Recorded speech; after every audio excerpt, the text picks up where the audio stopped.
21장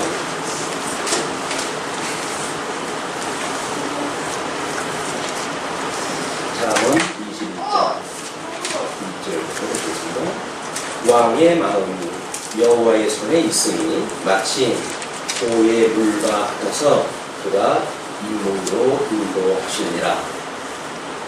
사람의 행위가 자기 보기에는 모두 정직하여도 여호와는 심령을 감찰하시느니라. 의와 공평을 행하는 것은 제사 드리는 것보다 여호와께서 기쁘게 여기시느니라. 3절까지 보겠습니다. 오늘 우리 성부할 21장의 내용은 의와 공평으로 행한 것을 훈계한다, 이렇게 제목을 잡았고, 그 상위 제목은 제2절로 해서 경외함으로 성취하시는 내용 중에 공평한 메시아를 훈계한다, 이렇게 이야기를 했습니다. 공평.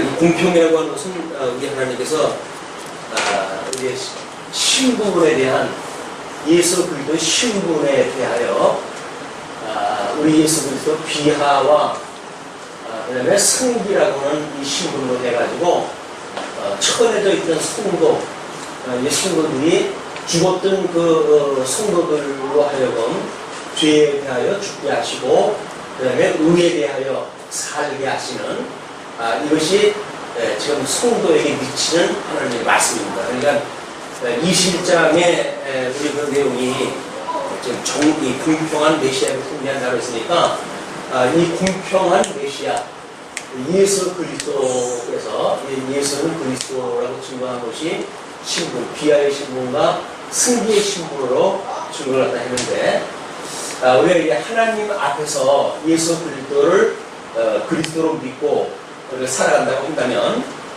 지금 이 잠언의 이야기는 예수 그리스도에 대한 이야기일 것이고, 예수 그리스도 안에 있는 성도들의 이야기일 겁니다. 우리가 어떻게 예수 그리스도에 대해서 예표로 보여주는 이야기고, 또 예수 그리스도 안에 있는 성도들에게 교훈의 말씀으로 주어지는지 우리가 한번 살펴보죠. 먼저 21장 1절로 3절이 의와 공평으로 행하라고 승계한 내용입니다. 의와 공평. 그래서 이 의, 공평, 근데 이 공평 신분이라고 하는 것이 이게 공평하게 낮은 자가, 이 낮은 자가 낮은 자로 높아지기 때문에 이게 공평하게 되어지는 건 아닙니다. 공평하게. 예수 그리스도의 죽으심은 우리의 죄를 인하며 그의 부활하심은 우리의 의를 위함이라고 이렇게 이야기했던 그 공평한 신분이 되어집니다. 하나님과 원수되었던 우리들이 예수 그리스도의 구속 사건을 통해가지고 예수님과 연합되어지고 그러므로 공평을 이루게 되는 사건이겠죠. 거기에 이제 왕의 마음이 여호와의 손에 있으니, 왕의 마음, 기름 부음 받은 자, 통치자의 그런 그 왕인데, 왕의 마음이 여호와의 손에 있는데 그 손에 있는 이해를 보의 물과 같다, 이렇게 이야기를 했습니다. 보의 물이라고 하는 거는 지금 우리 4대 강으로 해가지고, 보를 갖다 몇 개를 갖다 만들었다는 거야. 이렇게 해가지고, 만들어놨는데, 물론 그 보는 필요에 따라서 수위를 조절하거나 이런 용도로 사용이 되어지겠죠. 옛날에 그 보도 마찬가지인데, 그 보라고 하는 그것은 임의로 그 보의 그 높이, 높낮이, 수량, 이런 걸 갖다 해도 풍수의 어떤 그 수량 조절이라든지 이렇게 하는 거라는 겁니다. 그래서 보의 물과 같아서 임의대로 조정을 할 수 있다는 거예요. 왕이 지금 이제 만약에 이쪽에 어떤 그 왕이라고 한다면 이 왕을 통치자로 세우시는 이 하나님의 절대 주권, 이 하나님의 절대 주권이 왕권을 갖다 지금 움직이는 거 아닙니까? 그러니까 이 왕권을 갖다 움직이게 되는 하나님의 주권을 보라고 하는 걸로 이제 설명을 했어요. 왜냐면 이 보의 물은 주권자에 의해서 필요에 따라 조정이 되어지니까. 그래서 아무리 왕이 통치가 해간다 할지라도 이 왕의 통치가 통치되게 하시는 것은 하나님이 하신다는 걸 보여주는 이야기입니다. 그러면서 사람의 행위가 자기 보기에는 모두 정직하여도 여호와는 심령을 감찰하십니다. 보통 이 왕들이 통치하는 이자들이에요. 이자들이 이제 뭘 해갈 때 자기네들이 전부 의롭다고 본다는 거죠. 그러나 하나님께서 보시는 이 절대 주권자가 보시는 이 왕이 스스로 의라고 자처하는 이 의는 하나님이 보시기에는 악일 수도 있고 선일 수도 있고 그런 건데, 이것이 우리가 어떠한 그런 그 마음을 가지고 있다고 하더라도 그걸 주관하시는 하나님이 어떻게 생각을 하시느냐에 따라 다르다, 그런 그 이야기입니다. 사람의 행위가 자기 보기에는 모두 정직하여도 여호와는 심령을 감찰하십니다. 의와 공평을 행하는 것은 제사 드리는 것보다 여호와께서 기쁘게 여기시느니라. 이 공평이 사실은 형식적으로 해가지고, 이 형식적으로 해가지고 공평은 제사라고 하는 행위로 보여졌죠. 그래서 제사장의 그런 그 제사 드리는 행위를 통해 가지고 중보가 되어지고, 우리 예수 그리스도 이 사건은 바로 중보의 사건이니까 이 제사에서 중보가 이루어져서 죄에 있는 자, 죄를 진 자가 제사 행위를 통해 가지고 하나님 앞에 위로를 받게 되어지는 것이 제사인데, 이 어떤 형식적인 이 형식적인 제사가 지금 여기 3절에서 이야기하는 거거든요. 의와 공평을 행하는 것은 제사 지내는 것보다 여호와께서 기쁘게 여기시느니라. 그러니까 의와 공평이라고 하는 이 형식이 아니라 본질, 이 본질인데, 이 본질을 행하는 것이 중요한데 사람들은 형식에 얽혀매가지고 마치 이것에 형식을 다 하면 다 아까워 보여준다는 거 아닙니까? 성도들의 삶도 마찬가지입니다. 예수님이 오셨을 때에 예수님이 이 공평을 이루러 오셨잖아요. 예수님이 이 공평을 이루러 왔는데 율법을 지켰던 유대인들은 한껏 이 제사 드리는 이 일에 열심을 보였어요.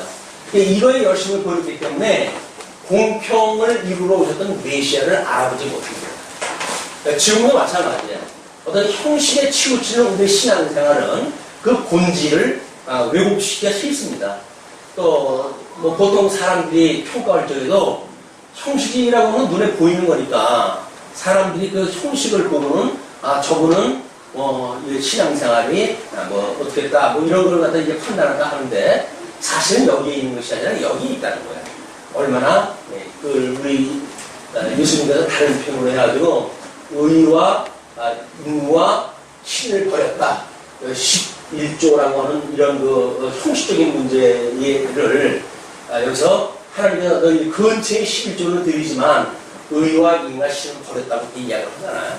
그러니까 하나님 앞에 우리가 믿음이라고 하는 것은 보이는 형식의 어떤 제한을 받거나 여기에 갇힌 게 아니다. 이걸 뛰어넘을 수 있는 것이 믿음의 세계이기 때문에 이 형식이라고 하는 그거를 가지고 판단하는 일은 매우 조심스러운 일이다. 얘기죠. 자, 그러면서 이 4절로 15절까지는 악인의 죄와 결국에 대해서 훈계가 합니다. 물론 우리 잠언에 대한 그 악인이라고 하는 이 이야기는 여기서 왕이라고 했을 때 우리가 솔로몬이라고 하는 이 왕이 뒤에 지금 르호보암이라고 하는 남쪽 그 유다의 임금과 여로보암이라고 하는 북이스라엘의 왕하고 갈려진단 말이에요. 같은 왕이에요. 지금 같은 왕인데 이쪽의 왕을 보통 미련한 왕으로 지칭을 하고 르호보암에 대한 것은 지혜로운 왕으로 이야기를 합니다. 왜냐하면 예수 그리스도가 이 반열에서 나오시기 때문에 그런 거죠. 예표적으로 보이는 사건입니다. 르호보암 자체가 지혜로운 것이 아니라 지혜로우신 예수 그리스도를 예표적으로 보여주는 그런 그 남쪽 유다의 왕이기 때문에 지혜로운 자를 보고 이건 결국은 미련한 자를 보이는 거죠. 저기서 말하는 제사라고 하는 행위도 르호보암이 드렸던 제사는 지금 예루살렘 성전에서 드렸던 거 아니에요. 그러나 여로보암은 베델과 단에다가 자기 임의대로 성전을 지어놓고 그리고 제사를 드렸습니다. 그럼 제사라고 행위는 같잖아요. 제사라고 하는 행위는 같은데 공평을 이루는 일, 그 제사라고 하는 어떤 그런 그 행위를 통해 가지고 하나님과 화목을 이루는 일은 사실 여기서 이루어지는 일이지, 여기서 아무리 형식이 같다고 하더라도 여기서 이루어지는 일이 아닙니다. 지금 저기서 말하는 궁평, 뭐 제사 뭐 이렇게 우리가 분류가 될 수가 있습니다. 그러면 사절에 눈이 높은 것과 마음이 교만한 것과 악인의 형통한 것은 다 죄이라. 그래서 우리 예수님 오셨을 당시에 유대인들이 얼마나 눈이 높아가지고 거의 하나님 수준에서 판단을 하지 않습니까? 하나님 수준에서 판단하는 그런 악인들의 눈, 또는 마음이 교만한 것, 이것이 전부 이쪽에서 되어지는 일들이에요. 이쪽에서 하나님과 같이 되려고 하는 이런 죄악된 마음으로부터 나오는 일이 교만이나 눈이 높은, 자기네들 전부 눈 아래로 본다는 이야기죠. 그래서 궁평이라고 하는 그런 맥락으로 보지 못하고 자기네들은 우월하고 다른 사람은 비천하고 이렇게 보아지는 것이 미련한 자의 특징이고, 아마 이 지혜로운 자들은 다 하나님 공평하게 하는 자들이니까, 그래서 오히려 높은 자가 낮아지고 낮은 자가 높아지는 공평을 이루게 되어지는, 오전에도 공부를 한다 했지만 연보의 원리라든가 사백성의 원리라든가 공주치의 원리도 마찬가지죠. 사랑이 자기가 이 낮은 자리에서 성김으로 해가지고 높아지고 이 존경을 받는 거지, 높은 자리에서 다른 사람에게 굴림건다고 되어지는 일이 아니거든요. 근데 이 미련한 자들은 마치 그러면 현실에서 이루어지는 것 같잖아요. 막 위에서 큰 소리를 치고 오면 일이 되는 것 같으니까. 일이 된다고 하는 자들이 미련한 자의 특징인 거예요. 그러나 하나님이 오늘 주권을 가지고 계시기 때문에 우리가 낮은 자리에서 오히려 우리가 죽을 때에 생명의 역사가 이루어진다. 부지런한 자의 경영은 풍부함에 이를 것이나 조급한 자는 궁핍함에 이를 따릅니다. 부지런하고 조급한 것이 어떻게 보면 성격적으로 비슷한 것 같지 않습니까? 왜냐하면 부지런한 자도 앞서서 갈 것이고 조급한 자도 앞서서 갈 것이니까. 근데 그것을 두 개를 나눠가지고 설명을 했어요. 부지런한 자라고 하는 긍정적인 그 일은 풍부함에 이르게 되어지고, 조급한 자는 궁핍함에 이르게 되어진다. 그러면 지금 이쪽에 그 미련한 자의 특징은 조급함이죠. 이 조급함. 왜냐면 하나님이 만사를 언약대로 이루시는 절대 주권자임에도 불구하고 그것이 믿어지지 않기 때문에 자기 마음이 조급하게 이루어지는 거예요. 그러나 이쪽에 부지런하다. 이 부지런함은 사실은 하나님이 언약대로 이루시는 여호와로 믿어지고, 하나님께서 함께한다고 하는 것이 믿어지기 때문에 보이는 열심이에요. 같은 어떤 부지런함과 조급이라고 하는 것이 속도라고 하는 측면에서 봤을 적에는 비슷한 양상인지 모르지만, 미련한 자와 지혜한 자의 대비로 해가지고 좀 설명을 보여주고 있다. 그리스도 안에서 열심이라고 하는 것은 안 되는 일은 안 되는 걸로 인정을 하는 일이에요. 근데 안 되는데도 불구하고 뭘 하면 된다고 믿어져가지고 그냥 보통 복가치고 몰아치고 이렇게 하는 일은 미련한 자가 하는 일이다. 만사를 하는 거 언약대로 이루시는 분이라고 믿어지게 되면 안 될 적에 이렇게 부지런히 하는 것이 아니라 이 안 될 적에는 뭔가 다음 일을 위해서 준비해서 하겠죠. 그리고 이 일이 될 적에는 이 부지런히 준비하는 일로 인해 가지고 무슨 일을 갖다 해가게 되어지는, 이것이 지금 비교해서 보여주는 문구입니다. 그리고 6절에 속이는 말로 재물을 모으는 것은 죽음을 구하는 것이라 곧 불려다니는 안개니라. 그래서 속이는 말이라고 하는 것은 뭐 지금 진리가 아닌 모든 것들이 다 마찬가지죠. 어떻게 보게 되면 자유경제체제라고 하는 것이 모순 단계예요. 이게 모순, 이건 도저히 어떤 이 공평한 사회를 만들 수 없는 경제 원리가 자본주의입니다. 자본주의라고 하면 공평을 이룰 수가 없어요. 이거는 큰 자가 작은 자를 잡아먹으면서 자꾸 증식해가는 그런 방법이기 때문에 이게 될 수가 없죠. 그래서 빈익분, 부익부, 빈익분, 부익부를 이루어가는 것이 자본주의의 그런 그 일이라고 한다면, 주님께서 주시는 공평의 원리로 이루시는 그런 그 원리는 오히려 있는 것을 버림으로 해가지고 공평을 이루어가는 생명의 역사다. 근데 사람들은 부지런한 자의 그 경향이 풍부함에 이른다고, 속이는 말로 재물이 모아지게 되면 영원히 그것이 자기 걸로 되어지는 줄 알고 그렇게 되어지지만 그거는 불려다니는 안개다. 언제 없어질지 모르는 안개와 같은 거라는 얘기죠. 속절없는 거에 우리가 마음을 두고 세상을 사는 것 같아요. 잠시 사는 이 세상 속에서 영원하신 하나님을 믿는 것이 아니라 잠시 잠깐 있다가 없어질 세상의 것들에 우리가 어떤 그 발을 디디고 사는 이런 그 위기에 대해서 설명을 합니다. 악인의 강포는 자기를 소멸하나니 이는 공의 행하기를 싫어함이니라. 그 악인의 강포, 속이는 말로 재물을 모으는 뭐 이런 것도 마찬가지다. 악인의 강포가 결국은 자기를 소멸하게 되어진다. 또 아마 예수님께서는 귀신 들린 자에 대한 이해를 가지고 설명을 하시기도 했죠.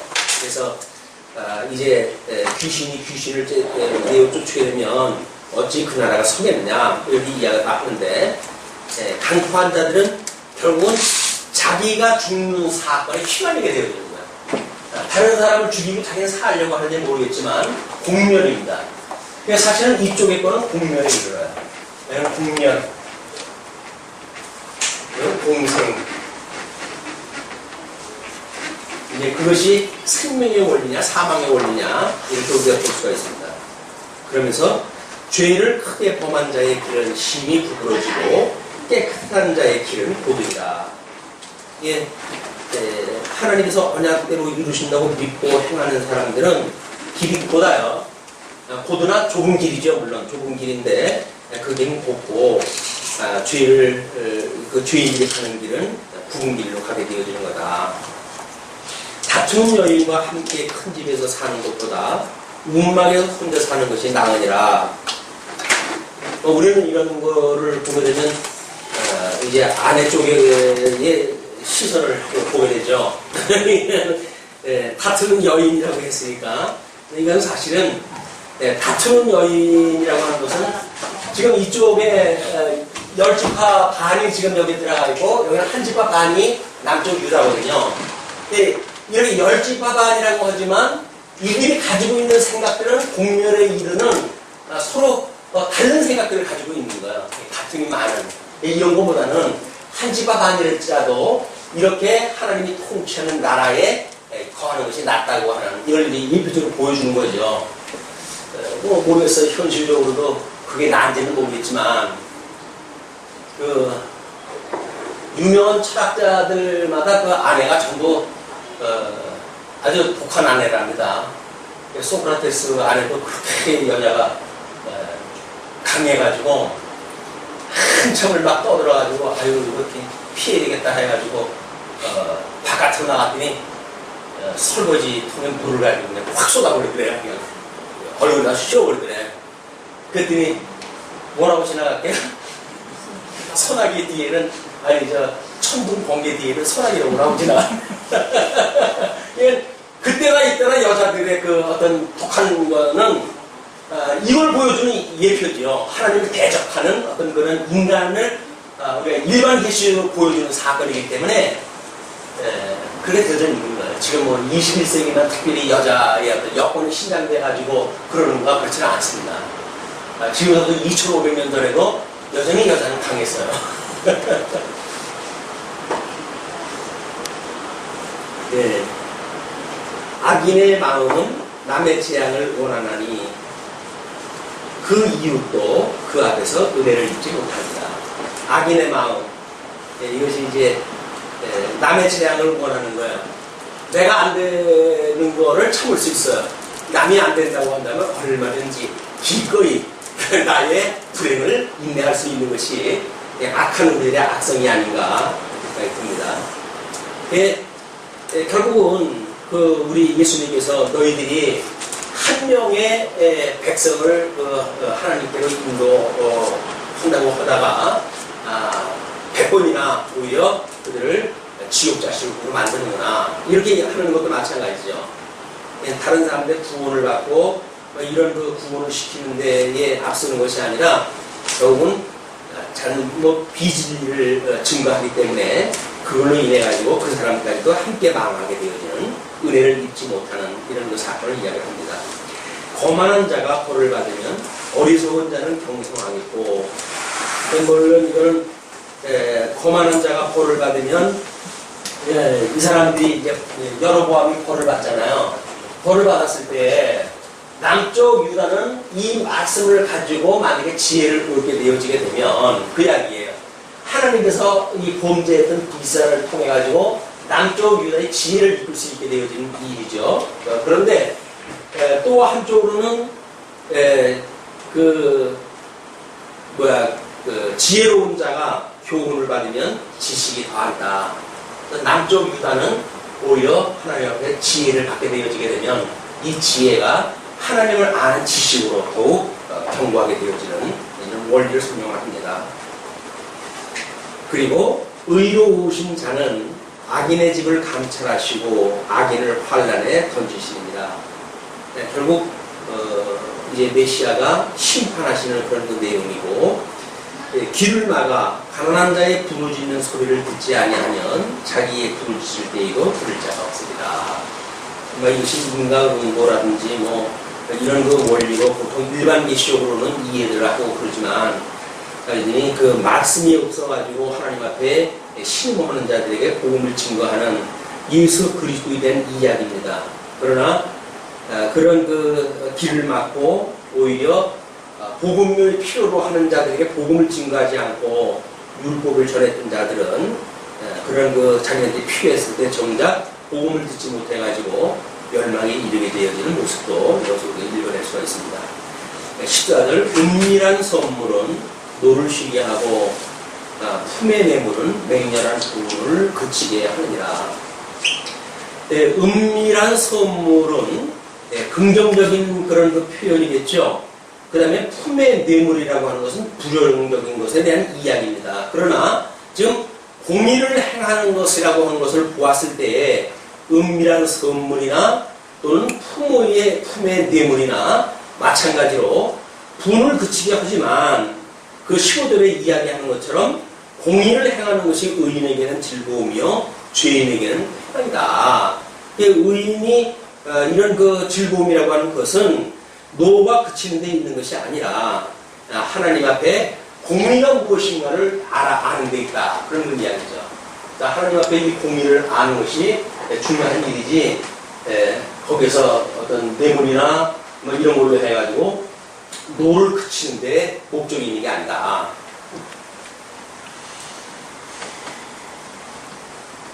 그 다음에 명철의 길은 떠난 사람은 사망의 회중에 거하리라. 명철의 길, 하나님께서 우리들을 어둠에 두었다가 회복한 마음을 주어가지고 돌아온 사람인데, 그런 명철, 회개 한 번에 우리가 이제 히브리서 기자는 그렇게 표현해서 하더라고요. 한 번 비침을 받고, 그래서 예수를 그리스도로 우리가 이제 부심을 입어가지고 들어왔단 말이에요, 교중에. 그러나 그거를 그들이 버리게 됐을 때 다시는 구원의 기회를 얻을 수가 없다. 이렇게 이야기를 딱 하죠. 이건 명철의 길을 떠나는 사람은 사망의 회중에 거하게 되어진다. 연락을 좋아하는 자는 가난하게 되고, 연락은 잔치가 더 피는 일이니까 그 가난하게 되고, 술과 기름을 좋아하는 자는 부하게 되지 못하니라. 그래서 육신의 어떤 소욕을 위해 가지고 끊임없이 먹고 마시고 즐기고 하는데 하나님을 깨닫는 기회로 여기지 않고 자기의 유익을 위한, 자기의 즐거움을 위한 이원적으로 쓰는 일들에 대해서 이야기를 하는 겁니다. 그래서 악인은 의인의 대속이 되고, 괴사한 자는 정직한 자의 대신이 되느니라. 참 하나님께서 역사 섭리를 갖다 해가는 걸 보면요, 하나님께서 이렇게 불택자와 타자, 또는 미워하는 자와 사랑하는 자, 이렇게 구분을 갖다 해가시게 하는데, 이렇게 섭리해 가시는 모든 역사는 이렇게 해가는 자들 아래 이 지혜로운 자들에게 도움이 되게 하시는 섭리란 말이에요. 그래서 우리 이제 하나님께서 이스라엘 백성들한테, 아브라함한테 가나안을 약속을 갖다 하는데, 이 가나안은 함적으로 해가지고 이미 가나안을 차지하고 있어요. 일곱 족속이 살고 있어요. 그리고 땀을 흘려가지고 기름진 땅을 만들어요.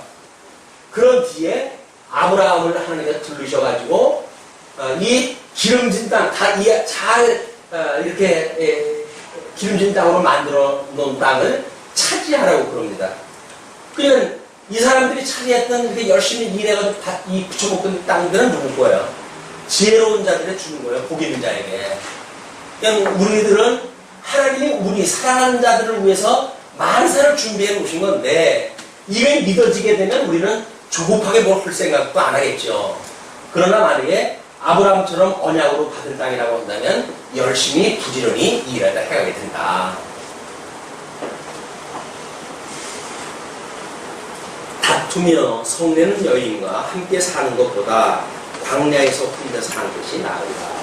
그러니까 이것도 마찬가지 개념이겠지만 뭐 가나안 땅에 입성하게 될 때 그런 그 이야기일 수도 있겠죠. 그래서 들어가가지고 뭐 그런 어떤 내분이 만들어지고 그러는 것보다는 광야에서 하나님의 때를 기다리는 것이 더 지혜로운 일이라는 이야기입니다. 그래서 하나님의 때가 되면 시간적으로나 뭐로 봤을 때 때가 되면 인도하다 하시는 길이니까 그 성내는 여인과 함께 사는 것보다 광야에서 혼자 사는 것이 낫다. 지혜 있는 자의 집에는 귀한 보배와 기름이 있으나 미련한 자는 이것을 다 삼켜버립니다. 그래서 지혜 있는 자의 집에는 뭐 보배, 기름, 뭐 이런 어떤 귀중품인데 이런 것들이 있고 미련한 자는 이런 것들을 다 삼켜버렸다고 이야기를 하거든요. 그러면 하나님께서 주신 여건이라고 하는 것은 늘 우리가 아까 때가 안 됐을 때 부지런히 준비하는 이런 것들도 이건 지혜 있는 자의 특징이죠.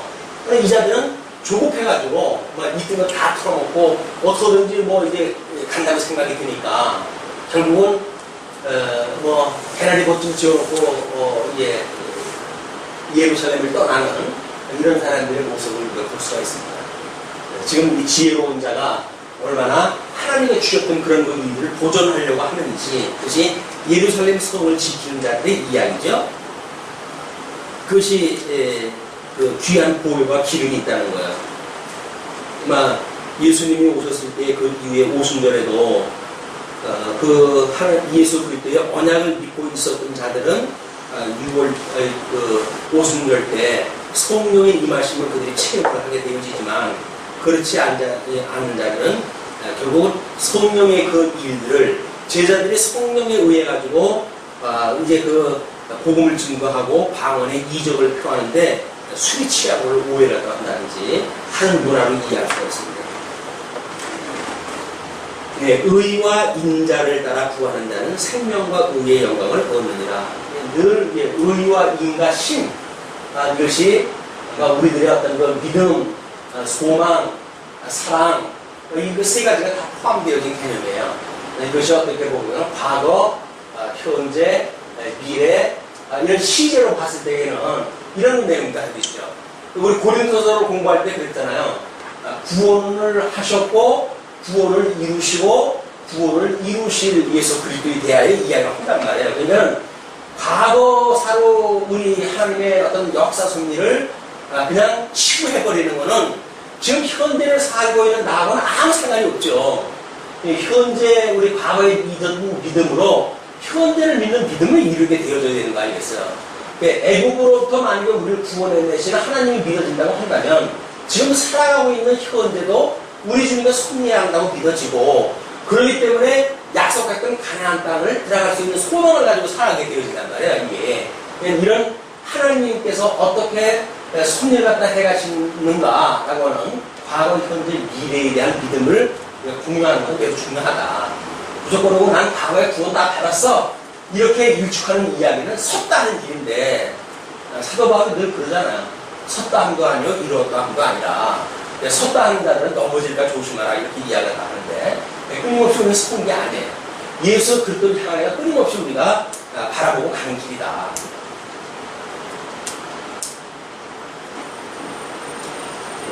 지혜로운 자는 용사의 성에 올라가서 그 성에 경고히 의뢰하는 것을 파합니다.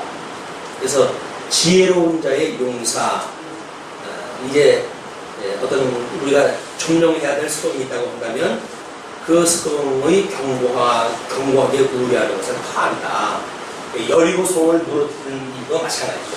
그 여리고 성을 무너뜨리는 거나 현대적인 입장에서 보게 되면 예수님이 이 땅에 오셔가지고 이 사망 권세를 깨뜨리는 거나 이 사망 권세를 깨뜨리는 것이 예수님이 오셨을 때 가능했잖아요. 이런 것도 마찬가지죠. 또는 저 그리스도 안에서도 마찬가지입니다. 성도들이 우리가 어떻게 하나님의 말씀의 능력으로 사망 권세를 깨뜨리는 걸 우리가 보게 되어지는가, 육신의 소욕을 거스리는 성령의 소욕을 체험하는가라고 하는 문제가 포함되어지는 이야기입니다. 그 성의 경고에 의뢰하는 것을 파한다. 우리가 보통 세상에서는 태어날 때 우리가 무슨 트라우마가 있다든가 또는 전 사전적인 어떤 그런 정보가 있다든지 이런 말씀의 능력을 깨닫기 전에 사망 권세 아래 있었던 우리의 손정보가 있어요. 이 손정보가 하나님의 말씀으로 해야지 이게 파하는 거 아니에요. 그러니까 이제 말씀의 운동을 이야기할 적에도 말씀이 모든 권세를 파한다 이렇게 이야기를 하잖아요. 말씀의 능력은 이걸 깨트리는 그 능력이란 말이에요. 근데 우리 하나님의 말씀을 언약대로 이루어가신 분인데 그분께서 우리들에게 말씀을 주신다고 한다면 우리들이 가지고 있던 고정관념을 깨트릴 수가 있겠죠. 왜? 우리가 죽었던 우리 살리신 분인데 우리가 여기에서 육체의 어떤 그런 권세에 이런 안에서 우리가 살아가고 있다고 해가지고 말씀이 우리들을 생명의 세계로 이끌지 못한다고 한다면 우리는 소망이 없어요. 말씀을 우리가 믿고 산다는 이야기는 말씀의 능력이 끊임없이 우리들의 이 사망 권세를 파할 수 있다고 하는 그 능력을 믿는 겁니다. 이게 말씀 능력을 믿는 거예요. 말씀을 믿는다고 그러면서 이거는 우리가 형편이 안 돼가지고 나는 또 이게 나는 은사는 아닌가 봐 이렇게 해서 포기하는 일들 이게 여기에 있는 거란 말이에요. 그럼 우리 주님께서 말씀의 능력으로 얼마든지 파하실 수 있는 거예요. 우리가 말씀을 깨닫는다고 한다면 사망 권세를 이기신 예수 그리스도를 믿는 거 아닙니까? 그럼 사망 권세가 만약에 우리를 장악하고 있는 우리들의 영역이 있다고 한다면 물론 이건 예수 그리스도의 능력, 말씀의 권세를 파할 거예요. 그걸 믿고 사는 것이 우리가 이 눈에 보이는 가시적인 세계로부터 영원한 세계를 바라보고 살아가는 거지. 영원한 세계를 우리가 바라보고 사는 것은 관념의 세계만 있는 게 아니다. 육체적으로도 사망 권세를 능히 이길 수 있다고 하는 파하는 권세의 말씀을 믿고 살아가는 것이다. 23절 입과 혀를 지키는 자는 그 영혼을 팔려서 보전하리라. 그래서 야고보에서 이제 그런 이야기가 나오죠. 경건한 일이라고 하는 것이 이 입의 혀를 조심하는 거다 이렇게 설명을 하거든요. 이 입의 혀가 우리들의 온 믿음, 이제 이 예수 그리스도 안에 살아가는 성도들이 우리가 이제 이렇게 이야기를 했어요. 영성, 지성, 심성, 그 다음에 감성, 덕성 이렇게 인격을 구분해서 한다면 이 덕성으로 나오는 것이 제일 표면적으로 나오는 행동이죠. 행위. 그 다음에 우리의 이 마음이 가지고 있는 것이 상실한 마음이든 회복되어졌던 마음이든 이게 밭이란 말이에요. 밭을 우리가 심보라고 심보 밭의 밭. 이 밭에다가 복음의 씨앗이 떨어지게 되면 이 복음의 씨앗을 우리가 훈계를 받는다고 이렇게 이야기했어요. 이 훈계가 말씀의 씨앗이에요. 복음의 씨앗. 씨앗이 떨어졌을 때, 이 밭이 떨어졌을 때 우리 하나님께서 회복한 밭으로 만들어줬다고 한다면 이거는 옥토입니다. 그러나 만약에 아직도 우리가 상실한 마음이 있다고 한다면 이건 길가나 마찬가지예요. 딱딱한 그런 심보예요. 그렇기 때문에 아무리 훈계를 들어도 열매를 맺을 수가 없어요. 그러나 하나님의 이 말씀이 우리의 상실한 마음을 회복시켜줬던 이런 명철한 마음에 복음의 씨앗이 떨어진다고 한다면 이건 30배, 60배, 100배의 열매가 맺는단 말이에요. 근데 이 열매를 맺기 전에 우리의 감성 상태, 이걸 근심이라고 이렇게 이야기를 했고, 이걸 내면적, 우리들의 이 일에 내면적, 사랑이라든지, 이렇게 해서 바깥으로 보이지 않는 이쪽의 일입니다. 이쪽의 일입니다. 그런데 이 행위는 형식적으로라도 말이 다 나온 거예요, 이게. 그렇기 때문에 지금 그 입과 혀를 지키는 자, 그 이야기는 제일 마지막 거를 지킨다는 이야기는 이것도 다 지킬 수가 있었기 때문에 지키는 행위로 따라졌겠죠. 이걸 지키기 때문에 그런다는 게 아니에요. 이 제일 표면적인 걸 지키면 내면적인 것이 이렇게 달라진다는 것이 아니라 내면적인 이유 때문에 제일 표면적인 것에 우리가 말을 조심하는 행위로 나왔으니까 이 행동이 나오기 전에 우리들의 이 마음을 보시는 하나님께서 우리들의 마음은 하나님께서 이미 지혜로운 마음으로 보셨다. 이렇게 볼 수가 있다는 겁니다. 그래서 입과 혀를 지키는 자는 그 영혼을 환란에서 보전한다. 우리는 늘 이게 바뀌기가 쉬워요. 행위, 인간응보의 어떤 원리 속에서 우리가 이렇게 살아왔기 때문에 끊임없이 이래서 이렇게 하면 하는 게 이렇게 하실까 이렇게 생각이 드는데 이 행위라고 하는 것은 이 마음 밖으로부터 더 이전에 씨앗으로부터 더 이전에 우리의 중생한 영혼으로부터 시작되어진 거다. 무례하고 교만한 자를 이름하여 망령된 자를 하나니, 망령된 자다라고 하는 것은 누굴 말하냐면 무례하고 교만한 자래요. 무례하고 교만한 자를 명명하기를 망령된 자다. 이는 넘치는 교만으로 행함이니라. 그 불교에서 그런 이야기를 하더라고요. 어떤 사람이 왜 살아야 됩니까? 라고 질문했어요. 왜 살아야 됩니까? 질문을 했어요.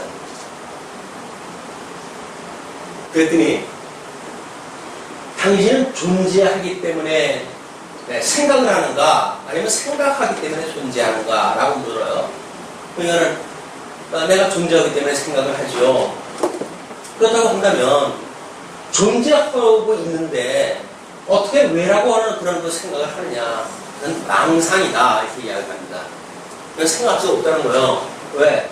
이미 존재하고 있는데 왜 존재하는 걸 그걸 물어본다는 게 말이 되냐 그 얘기예요.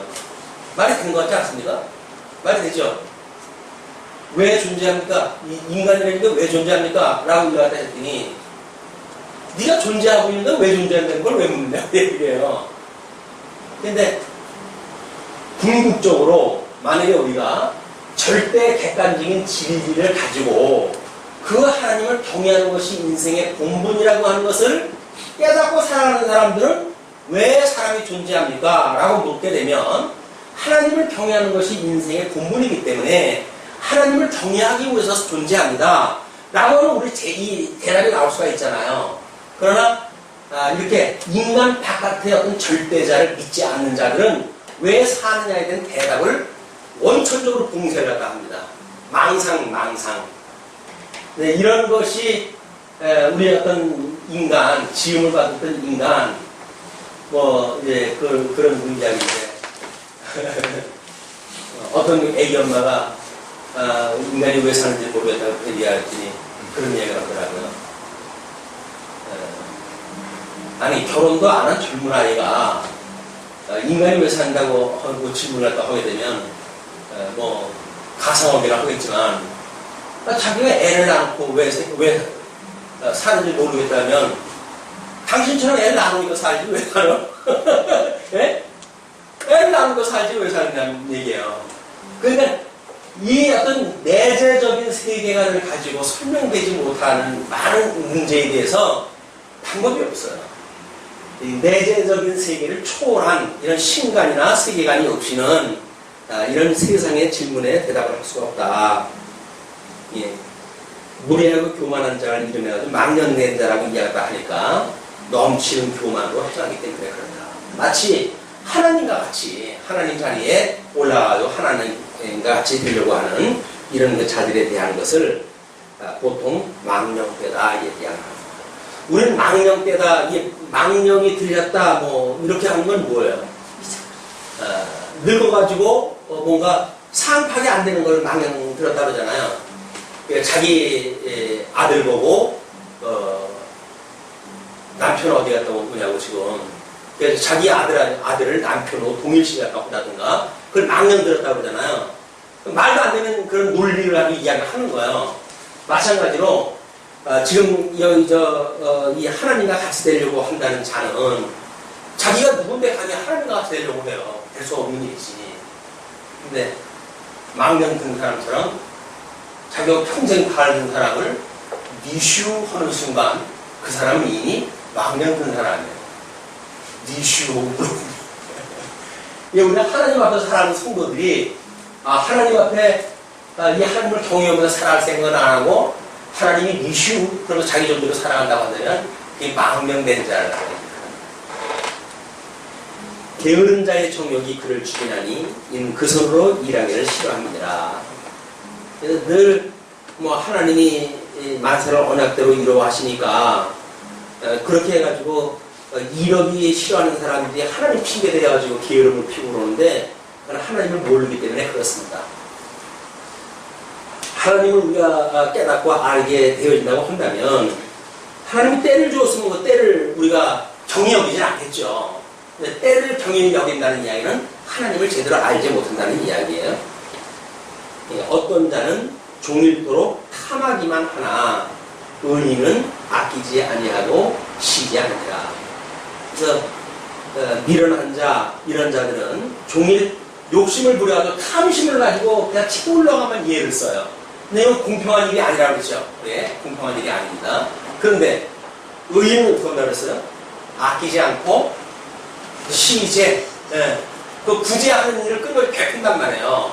그러니까 자기를 죽이는 일을 갖다 해가는 일이 공평하다 이런 일이다. 이 인간이 할 수 없기 때문에 예수님이 하나님이 직접 오셔가지고 당신이 제물이 되어지고 제단이 되어지고 그리고 제사장이 되어져가지고 결국은 이 일을 이루어하신다. 그래서 그 예수를 그리스도로 믿는 성도들은 우리 사도 바울처럼 뭐라고 그랬어요? 자기를 매일같이 하나님 앞에 산 제물로 바친다고 그러지 않았어요? 제물로 드리는 일이에요. 제물로 드린다는 이야기는 뭐예요? 이 진리를 위해서 매일같이 죽는 거예요. 죽는 거.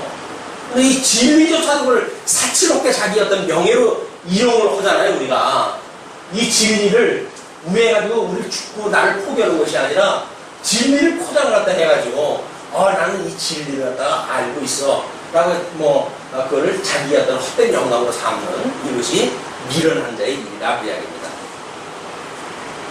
악인의 재물은 본래 가증하거든 하물며 악한 뜻으로 드리는 것이야. 그래서 재물 자체가 가증한 건데 그런 거를 거기다 또 악한 뜻으로 인해가지고 드린다는 거예요. 재물도 드리는 마음도 다 이 악한 뜻을 가지고 하는 것이 절대 악 속에 있는 인간들이 하는 일이다. 거짓 증인은 패망하려니와 확실한 증인의 말은 힘입니다. 증인이라고 하는 것이 앞에 거는 위증이에요. 위증인. 거짓 증인. 이것이 적그리스도입니다. 적그리스도.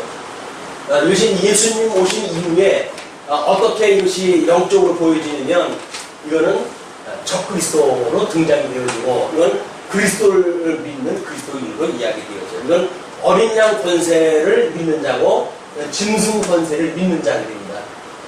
이거는 이제 요한계시록까지 끊임없이 이제 이렇게 연결이 되어질 거예요. 그래서 어떻게 어린 양 권세 세상을 살아가면서 어린 양이 무슨 힘이 있겠어요?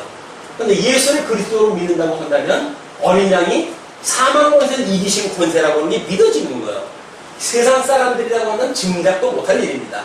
근데 이 복음을 믿는 자들은 미련스럽게도 어린 양 권세가 사망 권세를 이긴다고 믿어요. 그렇기 때문에 짐승 권세를 따르지 않고 어린 양 권세를 따른다. 이것이 예수를 그리스도로 믿는 자들의 일인 거예요. 이 세상에 살아가는 양식하고 정반대의 양식입니다. 예수를 믿고 산다는 이야기는. 악인은 그 얼굴을 붓게 하나 정직한 자는 그 행위를 삼가합니다. 그래서 얼굴을 붓게 한다는 이야기는 우리 안면을 무시한다는 거죠. 전혀 거짓말이 티가 안 나니까 이렇게 하면 그 이미지만 정직한 자는 그 행위를 삼가고 지혜로도 명철로도 모략으로도 여호와를 당치 못하니라.